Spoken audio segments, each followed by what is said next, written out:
Amém. Então pode sentar. Querido, obrigadão a vocês que nos visitam, como o José já mencionou, a todos, muito obrigado. Que Deus continue vos abençoando. Hoje é noite de ceia e eu quero compartilhar um pouco com você sobre a ceia do Senhor. Na verdade, eu quero falar um pouquinho sobre a Páscoa do Senhor. Como Alexandre mencionou, nós sabemos que dias de ceia são dias onde nós paramos para fazermos algumas reflexões, olharmos para trás, para as nossas vidas. Não é olharmos para trás no aspecto de queremos voltar, mas é de pararmos e olharmos onde estávamos, como a bondade do Senhor nos alcançou e como ela tem nos conduzido. Eu quero que você abra a sua Bíblia comigo em Lucas capítulo 22, versículo 7 a seguir. Vamos ler um texto onde o Senhor Jesus ele vai celebrar a última Páscoa, onde Jesus vai comer a última Páscoa com seus discípulos. E quero a partir daqui construir um pouco com você algumas ideias sobre o propósito da Páscoa, como ela surgiu e o porquê que o Senhor estabeleceu como uma ordenança para a nação judaica, que é a ordenança que Jesus estabeleceu para nós hoje, como igreja do Senhor Jesus. Querido, deixa eu só dar uma palavra aqui.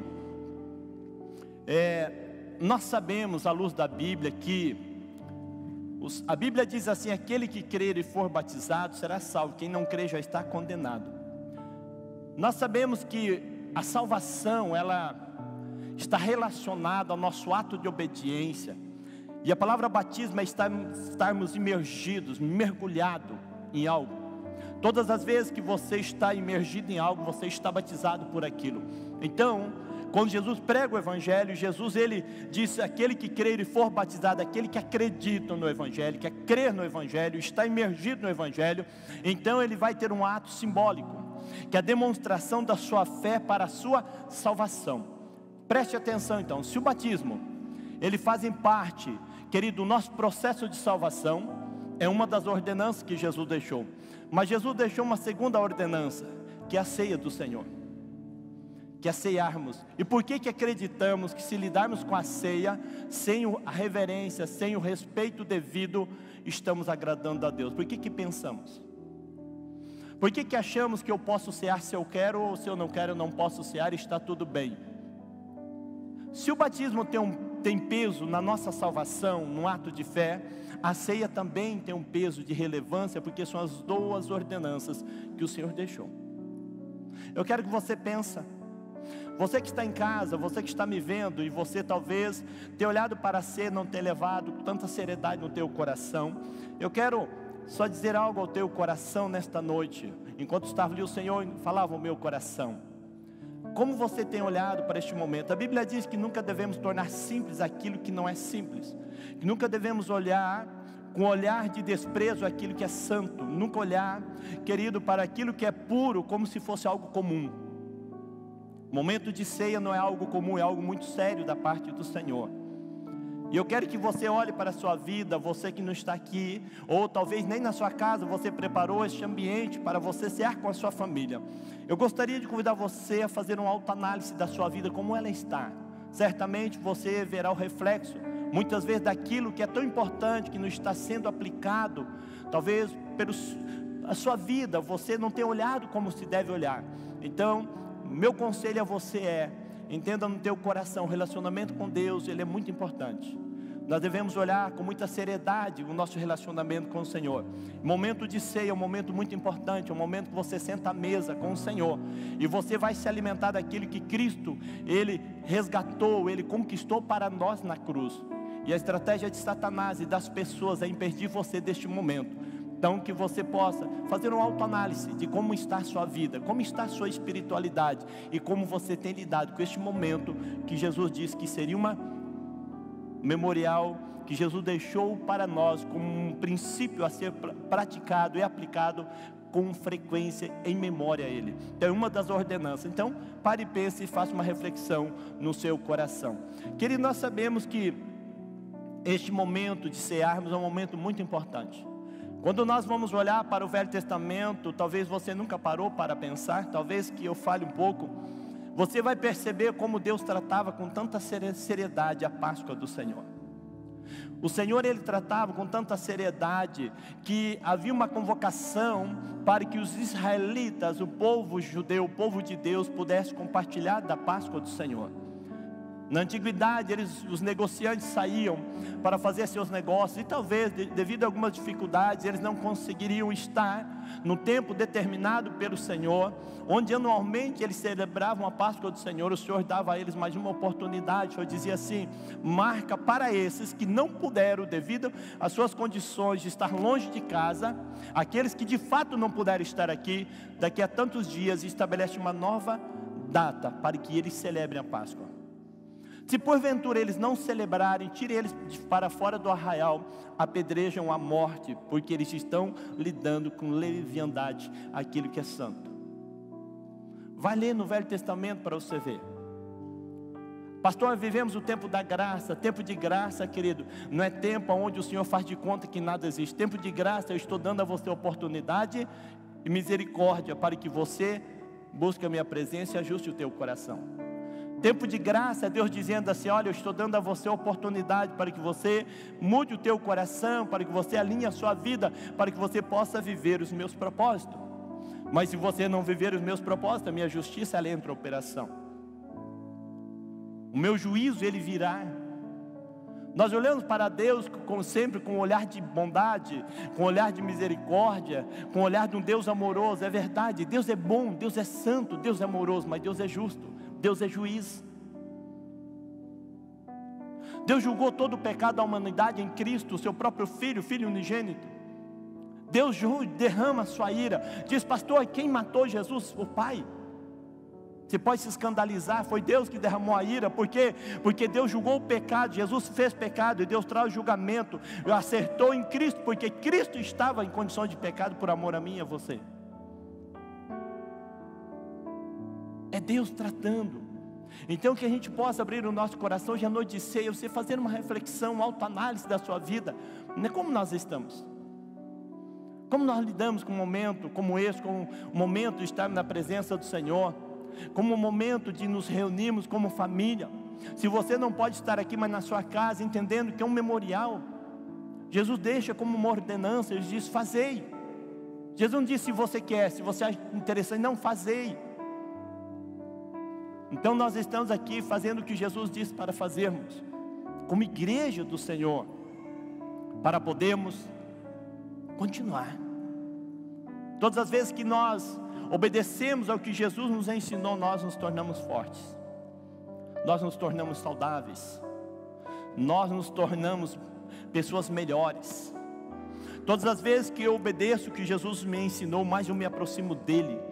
E quanto mais eu me aproximo do Senhor Jesus, mais o pecado perde o domínio, o controle das minhas emoções, da minha mente, da minha vontade. Por isso nós precisamos, querido, estar atento a tudo que Jesus ensinou para nós, à luz da palavra do Senhor. Vamos ler o texto então. Diz assim: finalmente chegou o dia dos pães sem fermento, ou pães asmos, conforme sua tradução, aqui está na NVI, né? Na qual deveria ser sacrificado o cordeiro pascal. Jesus enviou Pedro e João dizendo: vão preparar a refeição da Páscoa. Onde queres que a preparamos? Perguntaram eles. Ele respondeu: ao entrarem na cidade, vocês encontrarão um homem carregando um pote de água. Sigam-no até a casa em que ele entrar, e digam ao dono da casa: o mestre pergunta: onde é o salão de hóspede, no qual podereis comer a Páscoa com os meus discípulos? Ele lhe mostrará uma ampla sala no andar superior, toda mobiliada. Faço ali os preparativos. Eles saíram e encontraram tudo como Jesus lhe tinha dito. Então prepararam a Páscoa. Quando chegou a hora, Jesus e os seus apóstolos reclinaram-se à mesa. E disse-lhes: desejei ansiosamente comer esta Páscoa com vocês antes de sofrer. Pois eu digo, não comereis dela novamente, até que se cumpra no reino de Deus. Nós sabemos que Jesus, ele celebra a última Páscoa. E depois que Jesus celebra a última Páscoa, Jesus, num processo da última Páscoa, quando Jesus vai tomar o terceiro cálice, Jesus, ele estabelece, meu amado, o que nós chamamos hoje a ceia do Senhor. Então Jesus, ele come a última Páscoa e ele agora transiciona para a ceia do Senhor. Onde nasceu e por que é tão importante, o porquê que era tão especial e tão importante na cultura judaica celebrarmos a Páscoa do Senhor? Por que Deus estabeleceu a Páscoa como um estatuto perpétuo anualmente para a nação judaica, para as famílias judaicas? O que Deus queria que eles entendessem, o que estava no coração de Deus para que eles pudessem estar celebrando, trazendo anualmente este momento entre família? O que estava por trás desta mensagem? Aí nós precisamos voltar, coloca ali para nós, lá se você quer abrir sua Bíblia, lá no livro de Êxodo, capítulo 12. Aí você vai entender um pouco do que está acontecendo e o que o Senhor agora quer trazer ao coração dessa nação. O que Deus estará fazendo, o que Deus fará por esta nação. O Senhor disse, Êxodo 12, versículo 1, diz assim: o Senhor disse a Moisés e Arão no Egito: este deverá ser o primeiro mês do ano para vocês. Digam a toda a comunidade de Israel que no 10º dia deste mês, todo homem deverá separar um cordeiro ou um cabrito para a sua família, um para cada casa. Se a família for pequena demais para um animal inteiro, deve dividi-lo com seu vizinho mais próximo, conforme o número de pessoas e conforme o que cada um possa comer. O animal escolhido será macho de 1 ano, sem defeito, e pode ser cordeiro ou cabrito. Guardem-o até o 14º dia do mês, quando toda a comunidade de Israel irá sacrificá-lo ao pôr do sol. Quando toda a comunidade de Israel irá sacrificá-lo ao pôr do sol. Passe então um pouco do sangue nas laterais e nas vigas superiores das portas das casas, das quais vocês comerão o animal. Naquela mesma noite comerão a carne assada no fogo com ervas amargas e pão sem fermento. Não comam a carne crua, nem cozido em água, mas assada no fogo. Cabeça, perna, vísceras, não deixe sobrar nada até pela manhã. Caso isso aconteça, queime-o o que restar. Ao comerem, estejam prontos para sair, cinto no lugar, sandália nos pés e cajado na mão. Comam apressadamente. Esta é a Páscoa do Senhor. Querido, o que está acontecendo? Quando Jesus ele senta à mesa, Jesus ele entende o que ele estaria trazendo lembrado aos olhos dos seus apóstolos, dos seus discípulos.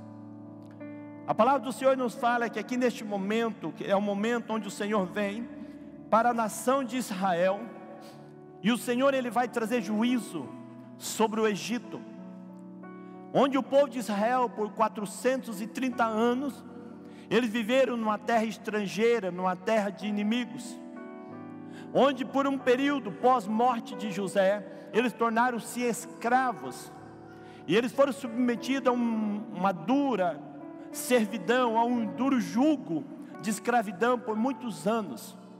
Por 430 anos estiveram na terra do Egito, terra que não eram deles. E nesse tempo eles foram muito maltratados, nesse tempo eles foram humilhados, subjugados, onde Faraó os maltratava, onde os egípcios os escravizavam, colocavam eles a fazerem todo o trabalho forçado, onde as mulheres, as filhas eram dadas como serva, todas subjugadas a serviços, querido, de humilhação. Sabemos a história que muitos filhos eram mortos, recém-nascidos. Vemos isso no tempo do nascimento de Moisés, provavelmente aconteceu em outra era também. Então quando nós olhamos um período onde, querido, aquele povo não tinha liberdade, onde a sua dignidade era tirada, onde eles não tinham liberdade de fazer o que eles gostariam nem de sonharem, aonde eles faziam, querido, o que ninguém queria fazer, o que sobravam, eles comiam as migalhas, eles comiam, querido, o resto, o trabalho era duro, muitos morreram a trabalho forçados. Eles eram maltratados, além de estar fazendo um trabalho duro, ainda eram maltratados, açoitados, humilhados, envergonhados. Imagina você, pai, sendo açoitados à vista dos filhos, porque eles eram escravos. Filhos sendo açoitados aos olhos dos pais, porque eram escravos. Maridos sendo açoitados aos olhos das esposas, porque eram escravos. Certamente mães sendo açoitadas aos olhos dos filhos, porque eram escravas. Quando não faziam o que era de dever, eram punidos. O retrato disso é que quando Moisés vem para libertá-los, Faraó endurece de tal maneira e diz assim: o povo está ocioso. Ele diz assim: a partir de agora não vamos mais dar nem a palha, nem o capim, nem o barro, que eles buscam, que eles procuram, e ainda tem que manter a mesma quantidade de produção diária na qual eles tinham quando nós dávamos para eles o capim e a palha. Que eles se virem. Em outras palavras, a carga horária vai aumentar agora. Foi tão duro que os israelitas começaram a questionar Moisés, Arão, começaram a endurecer o coração, questionar Moisés: cadê a nossa libertação depois que você veio? Disse a Faraó que nós seríamos libertos. Piorou. Agora não temos mais palha, não temos mais o que possa nos auxiliar a fazer os tijolos. Somos obrigados a buscar as palhas, correr atrás, longe, e trazer ainda. Temos que produzir a mesma quantidade de tijolos. Não aguentamos mais. Maltratados, humilhados. E agora o que está acontecendo? O Senhor vem para libertá-los. O Senhor vem para trazê-los o livramento, para tirá-los dessa condição de escravidão, dessa condição de serem subjugados pelo adversário. O Senhor vem e o Senhor vai manifestar sobre Israel com 10 pragas. A primeira praga, sangue. Segunda, rãs. Terceira praga, piolhos. Quarta, moscas. A quinta praga, morte dos rebanhos. A sexta, feridas purulentas, tipo úlceras. Sétima, o granizo. Oitava, gafanhoto. E a 19ª, trevas. E a 10ª praga, o primogênito. Deus começa a trazer o juízo, Deus começa a julgar. E a nação de Israel começa a experimentar que Deus julgava o inimigo e eles eram protegidos. Que Deus trazia julgamento, calamidade na nação egípcia, nos territórios, mas aonde estava em Gósen, ali eles eram guardados. Deus manda uma trevas que toma toda a nação egípcia, eles andaram no escuro, e aonde estava a nação de Israel tinha luz. Deus enviava moscas, as moscas perseguiam os egípcios, onde estavam os judeus não tinha uma única mosca. Deus começa a manifestar a sua bondade, Deus começa a agir sobre eles. Agora Deus diz assim: eu fiz tudo isso, eu julguei a nação egípcia, tirei o meu povo de lá com braço forte. Eu vou deixar a eles um memorial, para que eles nunca se esqueçam o que eu, Senhor, fiz por eles. Pastor, o que está por trás de celebrar a Páscoa? Saber onde estávamos, onde eles estavam, quem eram eles, qual era a nação que os oprimia, e o que Deus fez, a maneira poderosa, a maneira grandiosa pela qual o Senhor manifesta os protegendo. Deus diz assim: eles têm que entender, eles precisam saber do que eu fiz, porque o dia que eles se esquecerem, eles se perdem, eles entrarão em ruína novamente. Vamos encontrar isso em Juízes, quando a nação de Israel perde a perspectiva da grandeza de Deus. Quando o anjo chega a Gideão e diz assim: o Senhor é contigo, varão corajoso, homem valente. Gideão questiona: onde estão os feitos grandiosos? O Senhor é tão bom, tão poderoso. Onde estão os feitos grandiosos que os nossos pais falaram? Então, querido, Deus estabelece. E quando Deus estabelece, Deus vai estabelecer com alguns elementos, para que eles entendam quem eram eles, qual era a realidade deles e o que o Senhor estava fazendo. O Senhor disse assim: pegue primeiro um cordeiro, ou um cabrito macho de 1 ano. No dia 14 deste mês, sacrifica-o junto com toda a comunidade. Este animal tem que ser um animal puro, sem defeito. Então Deus vai ensinar eles que eles pegariam daquele sangue, passariam nas umbrais das portas, nas vergas das janelas, onde eles estavam, porque quando o anjo da morte chegasse, o juízo viesse, eles pudessem olhar, e o anjo olhava e dizia assim: aqui alguém já morreu. Todas as vezes que o anjo aproximava de uma casa, e o anjo olhava aquele sangue, o anjo dizia assim: aqui alguém já morreu. O sinal do sangue: alguém já morreu nessa casa, não precisa mais morrer. O primogênito já morreu. E o anjo passava por cima. Isso aqui quem sabia era só os hebreus. Os egípcios não sabiam. Então chega no dia todo, eles fazem. Agora Deus diz assim: e também prepare para vocês ervas amargas, e prepare para vocês pães sem fermento.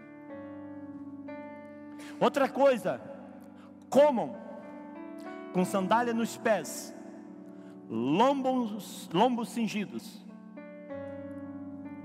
e o cajado na mão. Todas as vezes que o judeu chegava em uma casa, eles deixavam as sandálias na porta, ele deixava o cajado na porta, ele tirava a túnica, deixava pendurado numa porta.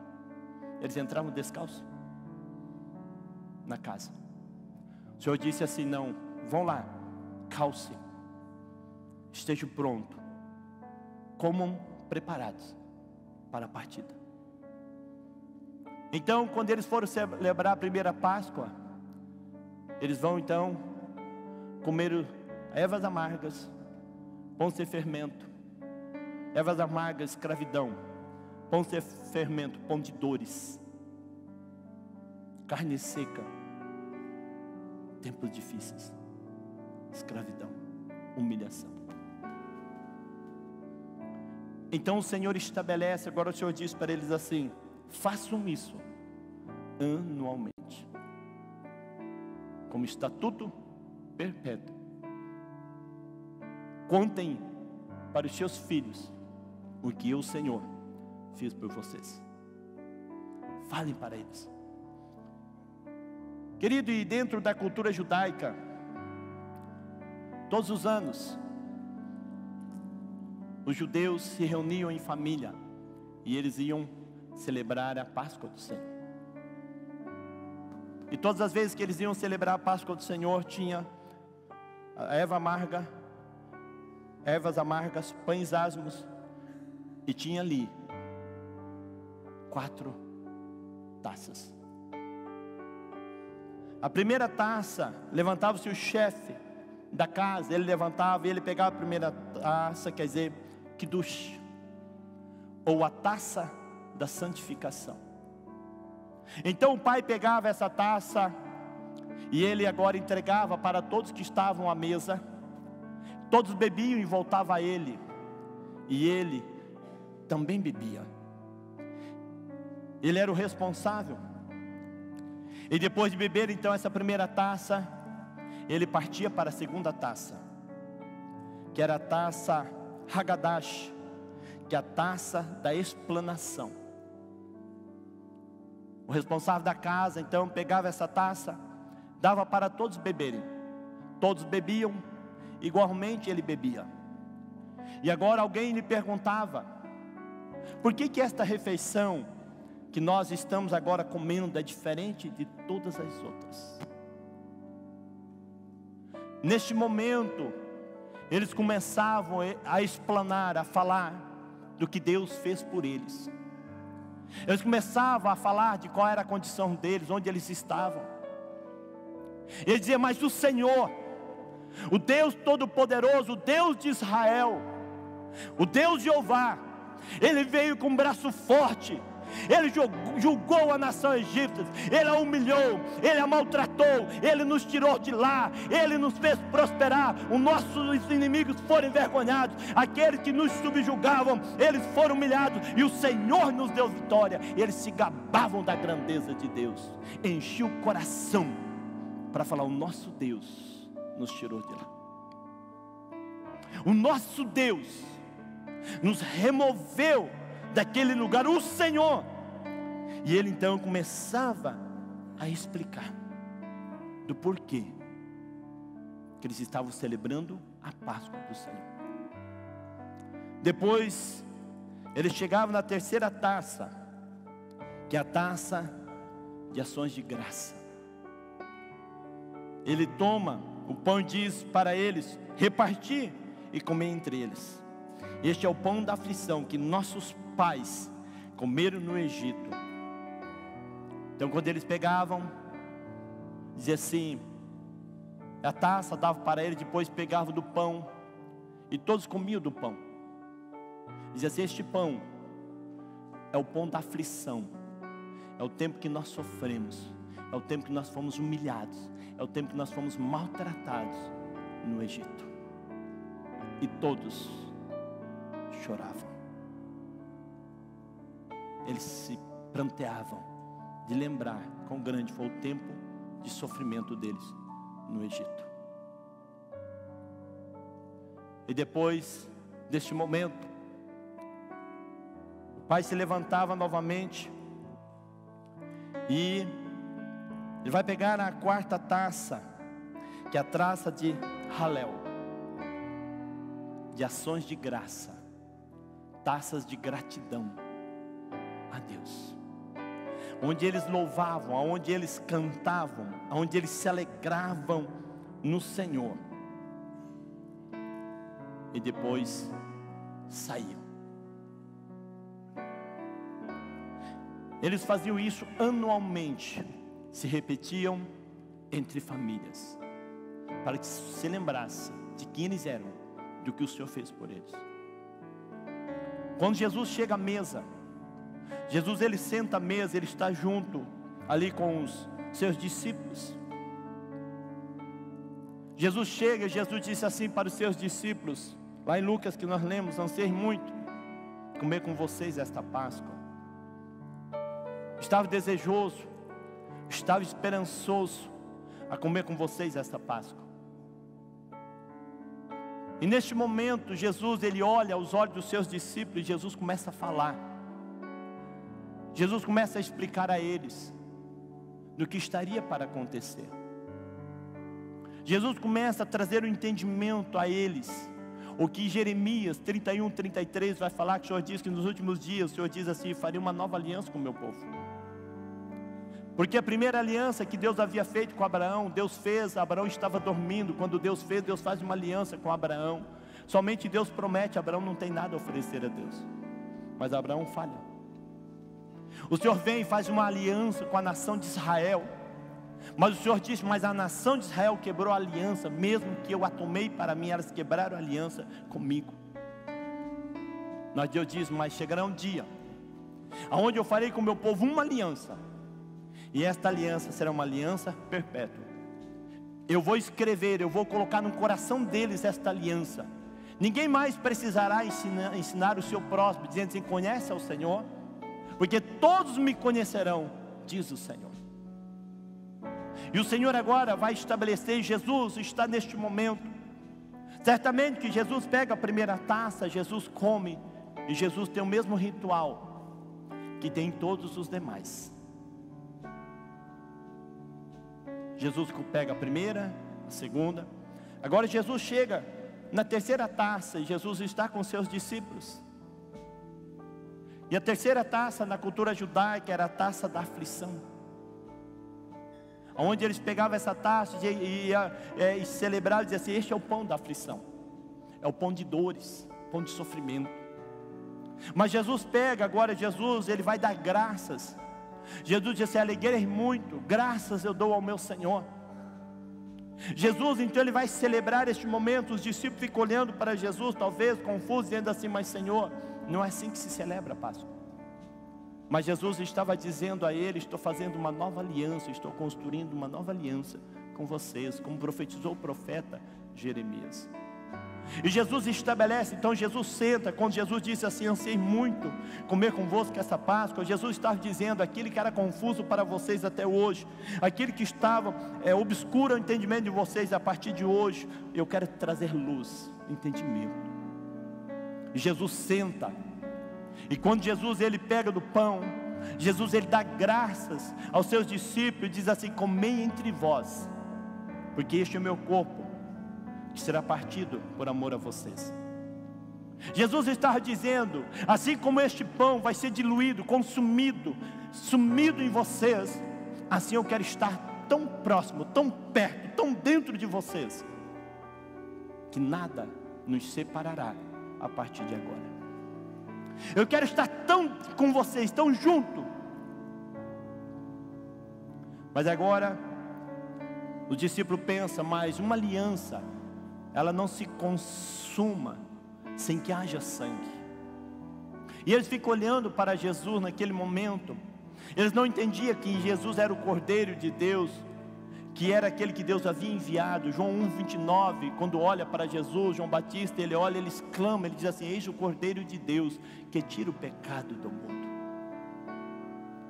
João tem o discernimento. Quando João olha, João diz assim: há um Cordeiro. Deus tem um Cordeiro, Deus tem um sacrifício, e Ele está vindo. Os discípulos não sabiam. Agora Jesus pega a taça, o cálice de vinho, e Jesus entrega entre eles e diz assim: bebei entre vós. Este é o cálice da nova e eterna aliança.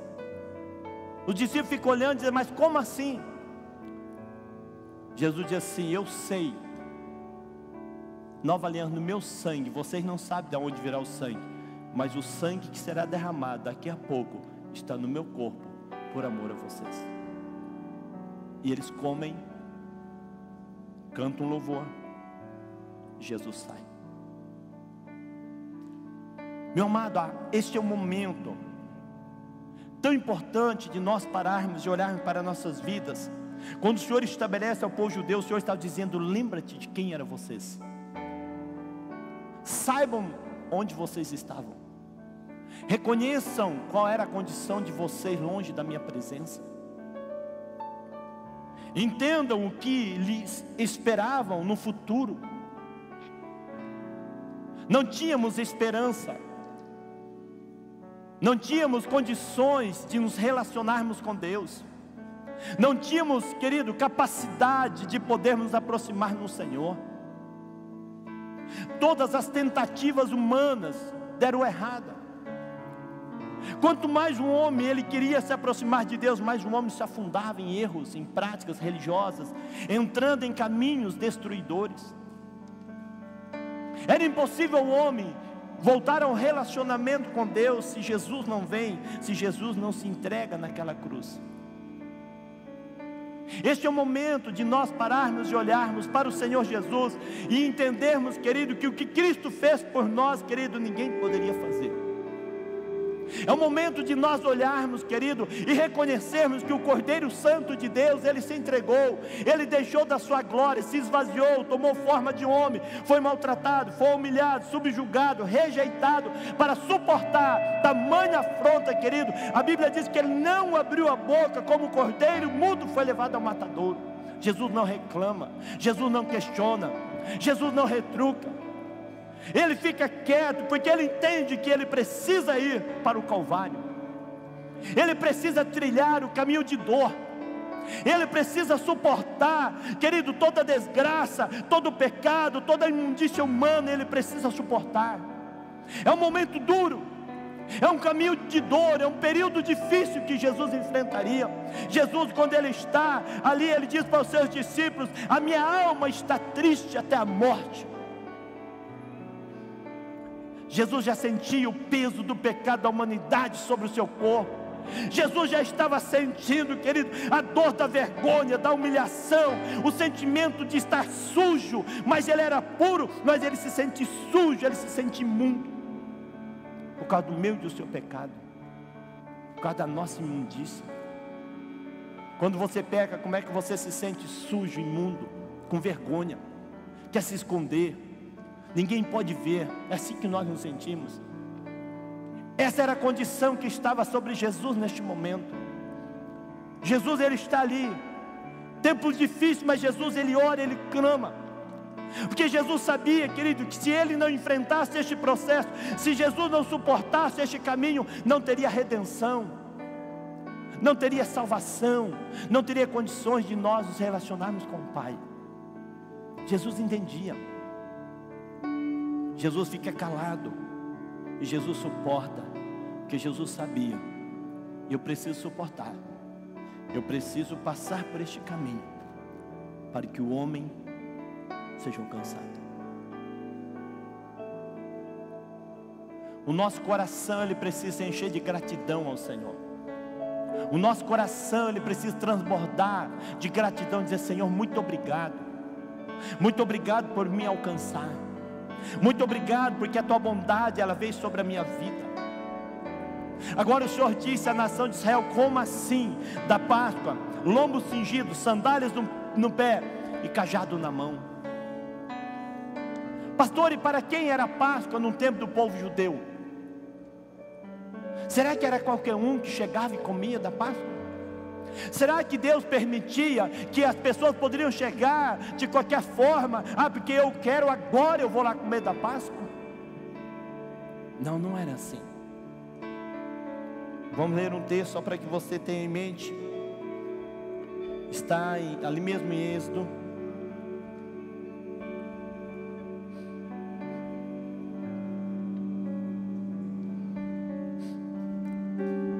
Quando o Senhor chama a Moisés, o Senhor vai orientar a Moisés.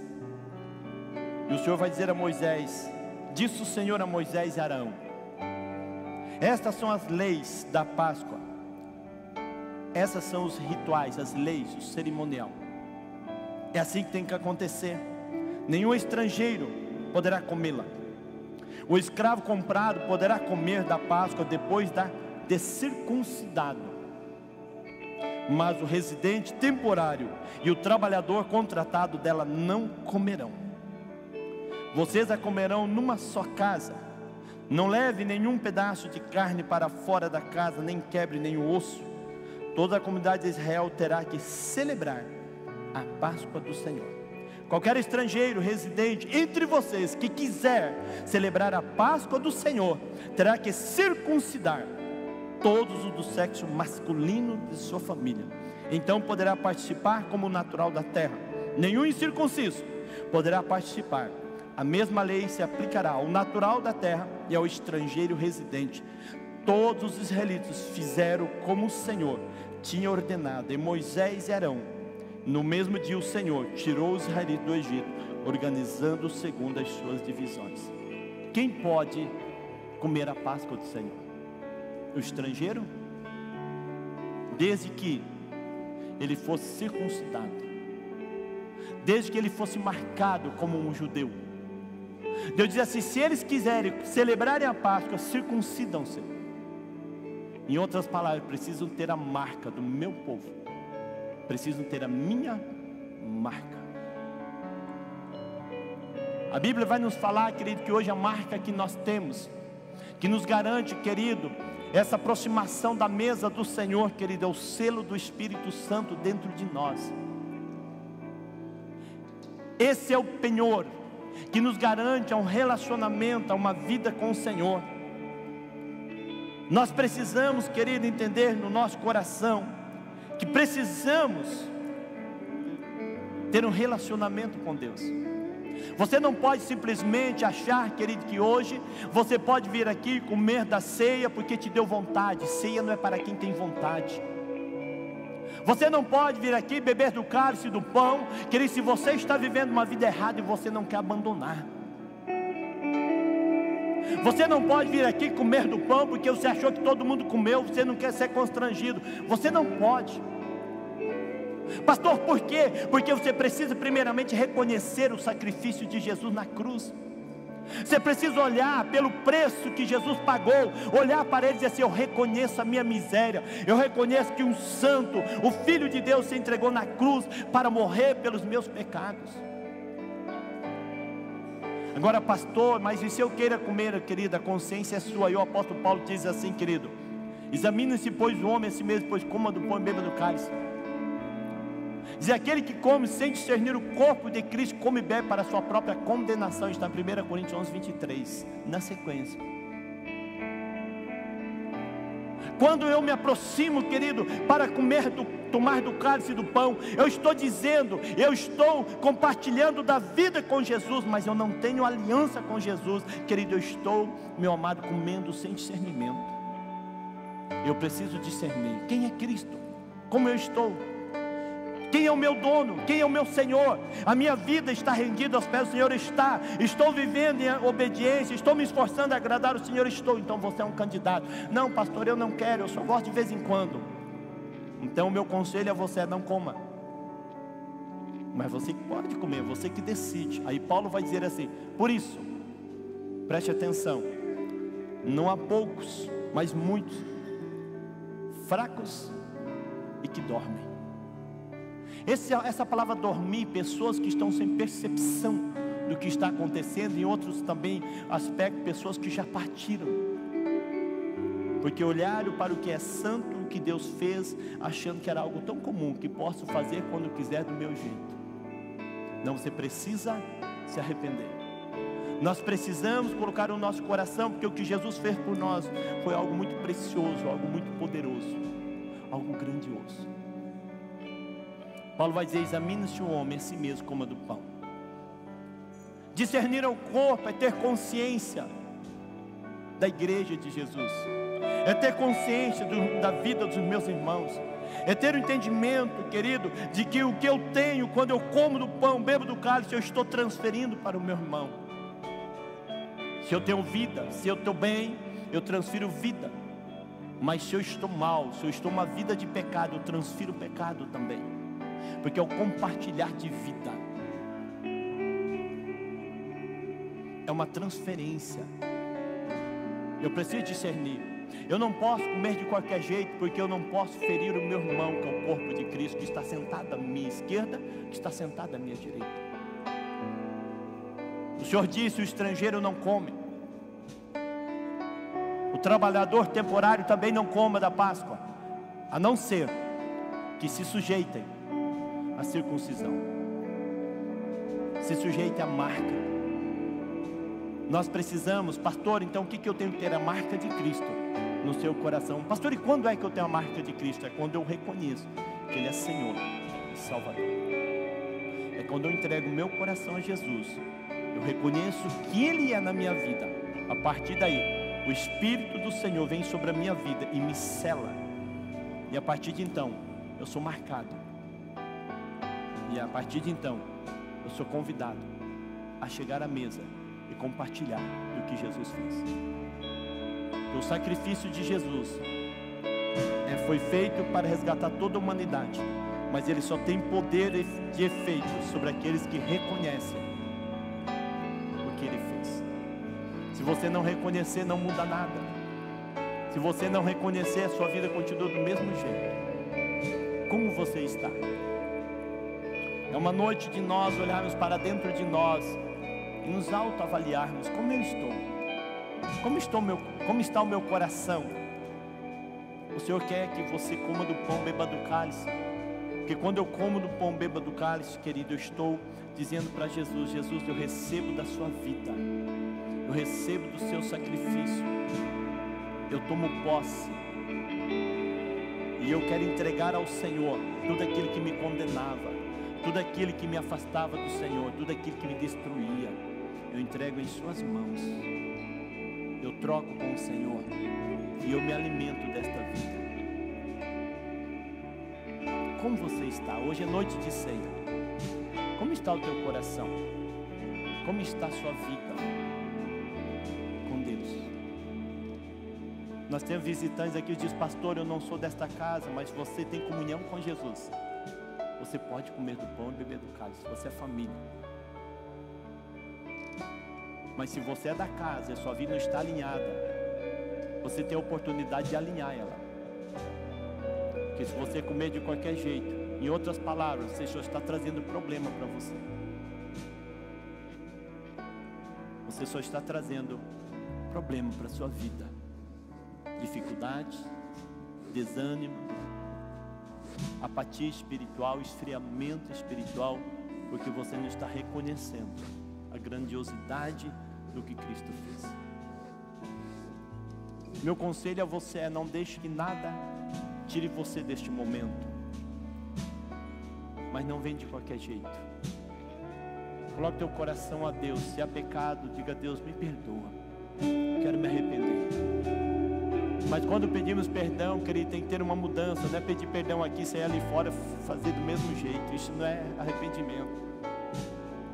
Ah, peço perdão aqui, mas sai daqui e falo a mesma coisa. Isso não é arrependimento. Arrependimento é mudança de postura, é mudança de mentalidade, é mudança de fala. Isso é arrependimento. Mas o arrependimento, querido, ele te traz leveza. O arrependimento te traz paz. O arrependimento te aproxima de Deus.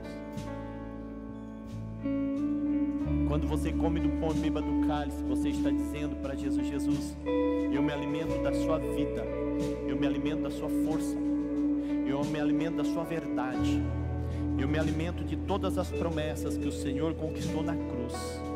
Eu me alimento, me aproximo do Senhor. Você está dizendo para Ele: eu tenho uma aliança contigo. E esta aliança é uma aliança de fidelidade, uma aliança de compromisso, de caminhar com o Senhor. Fica de pé no seu lugar.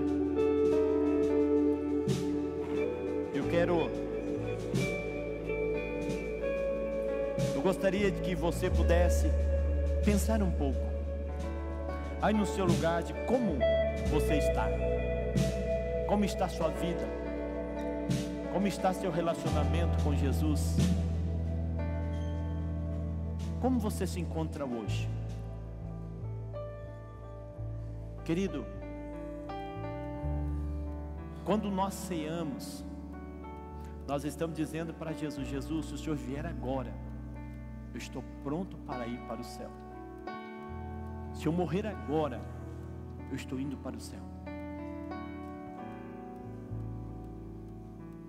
Essa é a certeza. Quando o Senhor diz para Israel: esteja pronto para sair do Egito,